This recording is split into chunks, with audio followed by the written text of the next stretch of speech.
Je vais faire la preuve de la propriété des racines carrées évidentes en vidéo. Déjà, on vous dit soit U un nombre complexe non nul, donc je l'ai repris pour faire la démonstration. Et puis, comme je vois apparaître module de U, argument de U sur 2, eh bien j'ai préféré déclarer au lieu de la notation argument de U, θU, un des arguments de U. Et je vous rappelle que, comme mon complexe est non nul, il a une forme trigo, c'est le module fois EI θU. Je vous rappelle que module de U est un réel positif.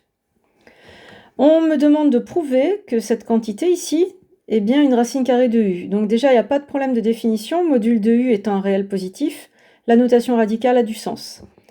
Une racine carrée, c'est une solution de z carré égale U, donc en fait, pour prouver ça, je vais calculer le carré et voir si ça fait U. C'est assez rapide. C'est parti. Donc, qu'est-ce que je vais observer? Je vais aller chercher le carré. Donc, j'ai mis les détails des calculs, un petit peu scolairement, on peut aller plus vite. Ici, quand je prends cette quantité au carré, le carré va s'appliquer sur la racine de module de U. Et le carré va s'appliquer sur l'exponentielle trigo, et du coup, ça a pour effet de multiplier par 2 l'argument qui est à l'intérieur. Racine au carré, vous savez bien que ça fait le nombre. Et là, ça se réduit, je récupère EI θU. Et donc finalement, je retrouve ici mon nombre U. Et donc ça prouve bien que cette quantité ici est une des racines carrées de U, puisque quand je fais son carré, je retombe sur U. Et donc cette formule-là, une fois qu'on l'a observée, on a compris le procédé. Moi, je vais considérer que c'est une racine carrée de U et désormais, je la considérerai comme évidente. Si j'ai mon nombre U qui est sous forme trigo, je sais comment construire une de ces racines carrées.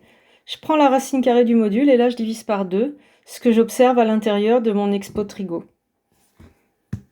Pour répondre à la deuxième question, il faut se souvenir de ce que c'est les racines carrées de U. Ce sont les solutions de l'équation z carré égale U. U étant non nul, forcément Z l'est aussi, c'est pour ça que j'ai mis d'inconnu Z appartenant à C étoile, mais j'aurais pu mettre Z appartenant à C, mais voilà. Et maintenant, pour résoudre cette équation, eh bien, je vais trouver une formulation qui soit jolie. Donc, soit je mets U sous forme trigo, parce que c'est un peu suggéré dans l'énoncé, et auquel cas je cherche Z sous forme trigo, c'est une possibilité. Ou alors j'écris U comme un carré, et du coup ça rend jolie l'équation avec carré égale carré. C'est ce qu'on choisit de faire ici, carré égale carré. Et donc, ça devient z carré égale racine de module de U, EI θU sur 2 au carré. En fait, j'utilise l'item 1. J'ai compris comment faire apparaître U comme un carré avec la racine évidente. Et donc là, j'ai une équation qui est jolie. Et après, quand on a A carré égale B carré, eh bien, ça devient du A carré moins B carré égale à 0, c'est-à-dire ça, là, avec mes nombres, EI θU sur 2 carré égale 0.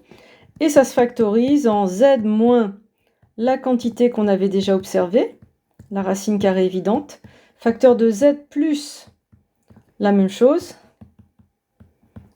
égale à 0.